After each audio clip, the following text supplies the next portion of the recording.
Evangelio de nuestro Señor Jesucristo según San Marcos. Gloria a ti, Señor. Jesús entró en una sinagoga y había allí un hombre que tenía una mano paralizada. Los fariseos observaban atentamente a Jesús para ver si lo sanaba en sábado, con el fin de acusarlo. Jesús dijo al hombre de la mano paralizada: ven y colócate aquí delante. Y les dijo: ¿está permitido en sábado hacer el bien o hacer el mal? ¿Salvar una vida o perderla? Pero ellos callaron. Entonces, dirigiendo sobre ellos una mirada llena de indignación y apenado por la dureza de sus corazones, dijo al hombre: extiende tu mano. Él la extendió y su mano quedó sana. Los fariseos salieron y se confabularon con los herodianos para buscar la forma de acabar con Jesús. Palabra del Señor. Gloria a ti, Señor Jesús. Queridos amigos, como las lecturas siempre y las sanaciones del Señor que nos presenta San Marcos, estamos leyendo así en una forma corrida el Evangelio de San Marcos, nos presenta de nuevo Jesús caminando, Jesús que entra. ¿Dónde? Sinagoga. Sinagoga es el lugar donde nos reunimos. Sinagogues, upeaco dice hina, atuasu, reunión. Así como eclesia, la misma cosa, ¿verdad? Atuasu, donde nos reunimos. La iglesia, decimos nosotros en castellano, lo traducimos directamente, ¿verdad? Y en estas sinagogues, es decir, en nuestras iglesias, en nuestras comunidades, siempre existen algunos enfermos, digamos. O también podemos decir la misma comunidad. Este hombre está representando o uno del grupo, o si no, puede representarnos a todos nosotros como comunidad que tenemos la mano paralizada. La mano, queridos hermanos, en el libro de Samuel, por ejemplo, ¿verdad? Cuando cae el famoso Dagón, el dios de los filisteos, la segunda vez que cae dice que cae de bruces y se rompe las manos, queda sin manos, el dios Dagón de los filisteos. ¿Pero qué significa las manos? Las manos significa el instrumento por la que nosotros creamos, hacemos algo nuevo. Es el instrumento que necesitamos, queridos hermanos, para que nosotros podamos crear algo nuevo. Incluso dentro de la historia bíblica encontramos cosas maravillosas. El libro de Samuel también, ¿se acuerdan? O el libro de los jueces.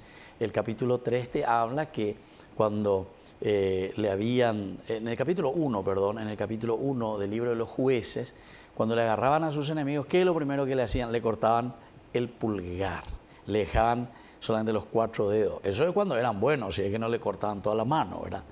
Para no utilizar la espada. Claro, si vos no tenés el dedo gordo, petante a mi hija pellarra, y espada pellarra, lo que sea, y también los pulgares de tus pies, si se te cortan ahí esos dedos, entonces te falta equilibrio. Diga, tu madre disparáis. Prueben no puedo, corten no puedo suceder. No lo hagan, por favor.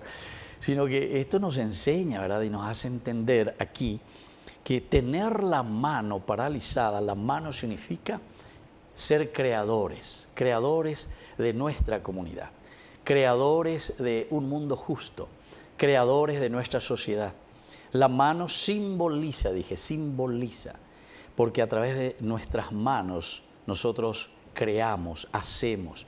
Delante de coyon de po de cuñacaray diga tu aire cocina. Delante de coyon de po diga tu aire manejar moto, diga tu aire manejar de coche, diga tu aire ni yo ajei, diga tu aire ni ya popeisha ni acane, ¿entienden? Queridos hermanos, es importante que entendamos aquí que nosotros muchas veces tenemos la mano paralizada en nuestra sociedad. Nos eligen para ser tendotá, ministro, presidente, pero tenemos las manos paralizadas. ¿Por qué? Y porque no podemos crear nada, porque en todo caso nos manejan y entonces nosotros no podemos hacer nada creativo, ¿verdad? Entonces respondemos simplemente a lo que los otros maquinan, porque vos no podés, tenés la mano paralizada. En este caso es una mano paralizada, no te sirve. Eres bebé, pero no te sirve de nada, ¿verdad? Entonces esto es importante reflexionar, Qué interesante que es siempre el Evangelio en su significancia, ¿verdad? Los fariseos observaban atentamente a Jesús para ver si sanaba en sábado. Quiere decir, queridos hermanos, aquí hay dos cosas. Primero, el hecho de que Jesús quiere sanar nuestra parálisis. Quiere que nosotros asumamos nuestra responsabilidad. Tenemos que ser creativos. Tú ya perdés siempre 6-0 en nuestras organizaciones de nuestra comunidad.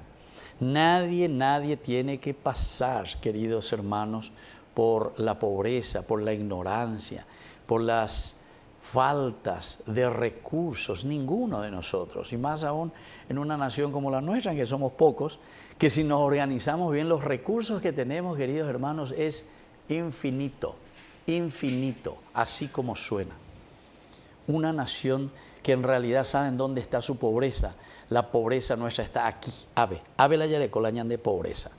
Que seguimos ahí, ñambo urra, que pea, que amoa, y entonces nos vamos y estamos como títeres de muchas cosas, de partidos políticos, de fanatismos, de protestantismo, de secta. Entonces,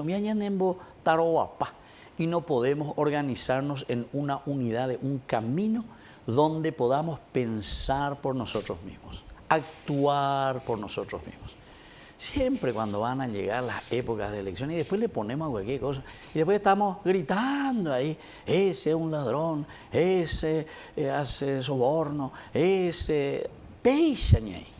Y entonces nuestra pobreza está aquí, entonces no nos sabemos organizar o no nos podemos organizar. Hasta ahora no nos podemos organizar.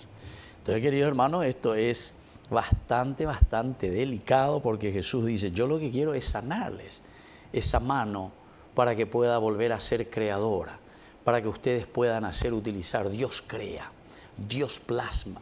Incluso todas las religiones en el mundo siempre se le presenta al Dios. Por ejemplo, los griegos incluso hablaban del demiurgo, ¿verdad? Es el Dios que hacía, que formaba, así como nosotros hablamos también del Adamá, Dios que hace el muñequito, vamos a decirlo así, de barro, lo plasma. ¿Se dan cuenta? Somos nosotros quienes vamos a plasmar entonces, si yo que fuera, nuestra vida y nuestra sociedad. Somos creadores. Y por lo tanto Dios quiere sanarnos de esa parálisis, de esta mano paralizada. Y entonces, ven y colócate a ti adelante. Ya que bebé. Vamos a ponernos delante. Está permitido en un sábado hacer el bien o el mal. Y esta era la segunda palabrita, el sábado. Nosotros, cuando hablamos del sábado, estamos hablando de una mentalidad rígida, es decir, no somos capaces de dar pasos importantes para cambiar nuestra sociedad. Somos leguleyos, leguleyos, porque después somos nosotros también quienes vamos contra la misma ley, ¿verdad? Echa la ley, echa la trampa. Del que es poderoso, el señor dinero, el señor coimero, y así adelante. Así que, queridos hermanos, vamos a pedir al Señor que hoy, con estas dos palabritas, creo que se entiende demasiado bien el mensaje. Dios que quiere curarnos las manos para que seamos creativos, para que formemos y hagamos una comunidad, una sociedad que valga la pena. Eso va a depender de nosotros. Y por otra parte, también para que vayamos contra todas aquellas reglas, leguleyas, simplemente que no nos dejan actuar en la creatividad. Y por eso después Jesús le dice, ¿verdad? Está permitido hacer el bien o hacer el mal en el día sábado. Evidentemente que hago quimbata porque la respuesta es hacer el bien. Y entonces le dice, bueno, y haz el bien y no te quedes haciendo el mal. Que así sea. Que así sea.